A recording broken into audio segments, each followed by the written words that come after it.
संगत जी, प्यार से कहना दान निरंकार जी। सत्संग में सभी ने जो हृदय के भाव हर एक संत के श्रवण किए, वो भाव यही कि ये इंसान को जागाने की आवाज़ थी ये कि हर कोई इस संसार में जहाँ ये जन्म लेता है और एक दिन इस संसार से रुखसत भी होना है, तो ये जीवन जो है इसको कैसे जीना है। अपने सारे कामकाज, कर्तव्य, रिस्पॉन्सिबिलिटीज़ को निभाना तो है ही, पर सबसे पहले अपने आप को इस परमात्मा से एक करना है। जो एकत्व का बात है वो आपसी इंसानों का एक होना बाद में हो संभव होगा। पहले अपने आप को इस परमात्मा से एक कर लें और फिर ये परमात्मा जो हर एक में है, फिर ये एक कॉमन फैक्टर जब इस परमात्मा से एक हो गए, इसको जीवन में बसा लिया, हर पल इसके एहसास में रहे, तो हर एक में इसका निवास, हर जगह इसका निवास, और फिर ये एकत्व पूरे ब्रह्मांड से ये स्थापित हो जाना बहुत ही स्वाभाविक हो जाता है। तो कैसे संतों ने यही सिखाया हमेशा अपने जीवन को इस तरह जी के कि ये परमात्मा ही प्रायोरिटी है, सबसे पहले इसी का आधार लेना है और ये ही है जो हमेशा कायम दायम है। तो अपने मन को भी स्थिर रखना, जीवन को सहज करना है अगर, तो हम ये इंसानों से उम्मीदें लगाएंगे या परिस्थिति के ऊपर अपने आप को डिपेंडेंट रखेंगे कि जब कुछ ठीक होगा तो चैन मिलेगा, जब वो इंसान हमारे जीवन में आएगा तो हमें चैन मिलेगा।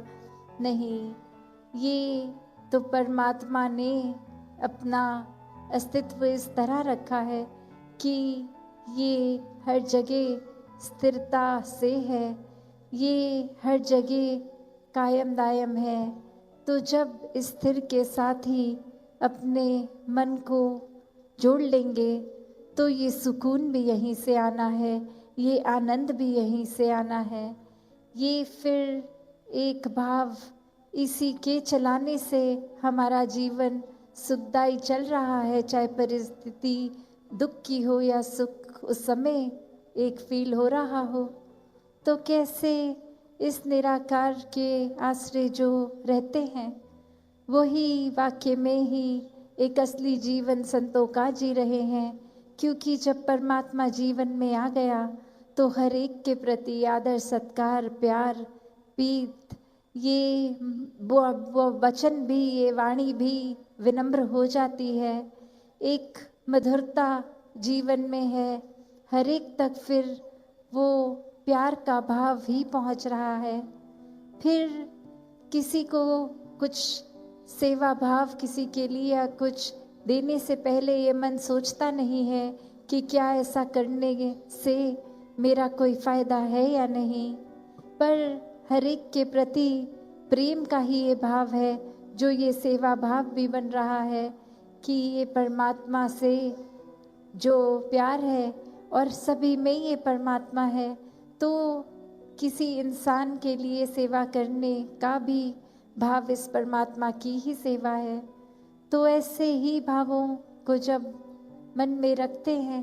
और यही शिक्षा कण कण से भी मिलती है कि ये संतों का जीवन हर एक के लिए है, ऐसा ही जीवन हमारा होना चाहिए। जैसे ये सूरज अगर रोशनी दे रहा है तो कोई भेदभाव नहीं कर रहा, ये रोशनी हर जगह के लिए है। वो हम पे है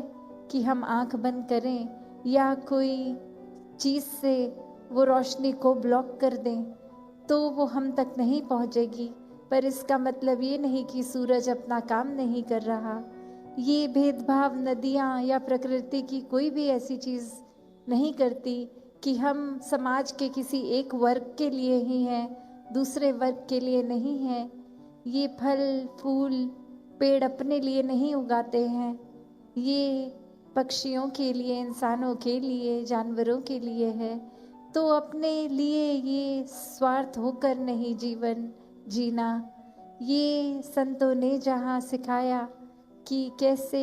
हम अगर उस तरह भी देखें कि काम जिस चीज़ का जो है वो अपना बखूबी वही काम कर रहा है।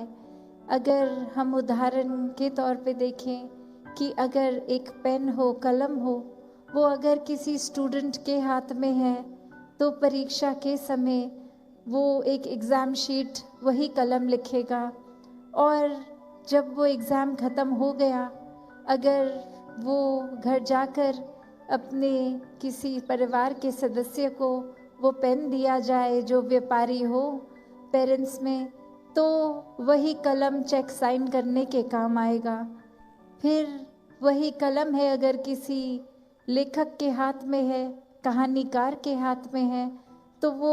एक कल्पनाओं से बने वो कागज़ भर जाएंगे उस कलम द्वारा। तो बात क्या है इसमें कि क्या वो पेन फ़र्क करेगा कि नहीं, मैं तो सिर्फ तभी चलूँगा जब किसी स्टूडेंट के हाथ में हूँ, पर और किसी के हाथ में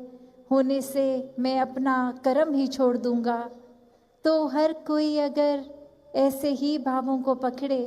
कि अगर इस परमात्मा ने हमें मनुष्य बना के भेजा है तो ये मनुष्यता, सच्चा धर्म, इसको नहीं छोड़ना। यही हमारा कर्म है कि हमने मानव का शरीर धारण किया है तो पूरी तरह से ये मानवीय गुणों को अपनाएं। ये फिर कोई हमारे साथ ठीक नहीं है, किसी का व्यवहार ठीक नहीं है, कोई परिस्थिति ठीक नहीं है, उसके ऊपर डिपेंड करके हमने अपने व्यवहार में ये तोड़ बदल नहीं करनी। हम अगर प्यार हैं तो ही प्यार करेंगे, वरना तो वो दिखावा होगा कि अगर ये लेन देन का सौदा है कि कोई मेरे साथ ठीक है तो मैं भी उस इंसान के साथ ठीक हूँ, कोई अगर मेरे साथ ठीक नहीं है तो मैं उसके साथ ठीक नहीं हूँ। तो ऐसी सोच अगर हम रखेंगे तो वाकई में ही ये एक बेसिक चीज़ जो इंसान बने हैं तो अपनी ये मनुष्य के लक्षणों को ही खो रहे हैं। अगर ये चतुर चालाकियों से ही जीवन जीना है तो फिर ये एक सहज जीवन है ही नहीं। ये बहुत ही एक शातिर होकर अपने फ़ायदे के लिए या सिर्फ अपनी प्रशंसा के लिए या हम कितने श्रेष्ठ हैं ये औरों को दिखाने के लिए ऐसा बनावटी दिखावट का जीवन इंसान जीना शुरू कर देता है। तो बात वही कि कैसे एक जो बात है कि ये कर्म इंसान का क्या है, वो यही कि मानवीय गुणों को जीना है, मानवीय गुणों को फैलाना है। और ये बात कि आगे से हमें क्या मिल रहा है क्या नहीं, उस पे ध्यान नहीं होना चाहिए। ध्यान तो बस हम क्या दे सकते हैं उस पे होना चाहिए। जैसे अक्सर एक सिचुएशंस में भी कोई ना कोई बात अगर ऐसी सोचा जाए कि कोई भी एक क्रोध की आवश्यकता तभी आती है जब कोई किसी के नुकसान के लिए कदम उठाए जाएं, वरना तो इस संसार में हर चीज़ करने के लिए ये प्यार ही काफ़ी है। तो कैसे ये मन को क्रोध से दूर रखने के लिए भी चेतन किया जाता है संतों द्वारा बार बार कि ये ह्यूमन इंस्टिंक्ट्स हर एक के अंदर हैं, भय भी है, क्रोध भी है और भी अन्य चीज़ों से भरा ये फीलिंग्स, ये दिल। तो कैसे अगर हर एक के सामने जब कोई परिस्थिति है तो वो क्रोध होते हुए भी वो क्रोध को काबू करने की बात, उसको चैनलाइज करने की बात, कि अगर हम यही कह देंगे कि हमारे अंदर क्रोध है इसलिए हमने किसी को बुरा भला कह दिया, तो ये कोई एक्सक्यूज़ नहीं है। वरना तो हम उदाहरण देखें तो हम ये कह सकते हैं कि जो आग है उसका तो काम ही जलाना है, पर हम अपने घरों में भी देखते हैं जब वही एक आग के ऊपर कोई तवा रख दिया जाता है तो आटा रखने के बाद वो एक चपाती ये फुल्का बनता है, वो आटा जल नहीं जाता,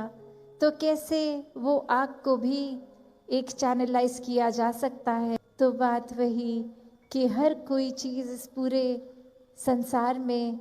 अगर हम उस नज़रिए से देखें तो निराकार से ही जुड़ती है, क्योंकि हर चीज़ में निराकार है। तो कोई भी चीज़ को कैसे उपयोग करना है, वो सदुपयोग करना भी एक चेतनता की बात है, और चेतनता खो के उसी चीज़ का, उस सोच का वो मिसयूज़ करना, एक दुरुपयोग करना भी हमारे ऊपर है। तो जो निराकार का आधार लेते हैं वो अपना जीवन सदुपयोगी जीवन बना लेते हैं। सत्संगत जी, धन्यवाद।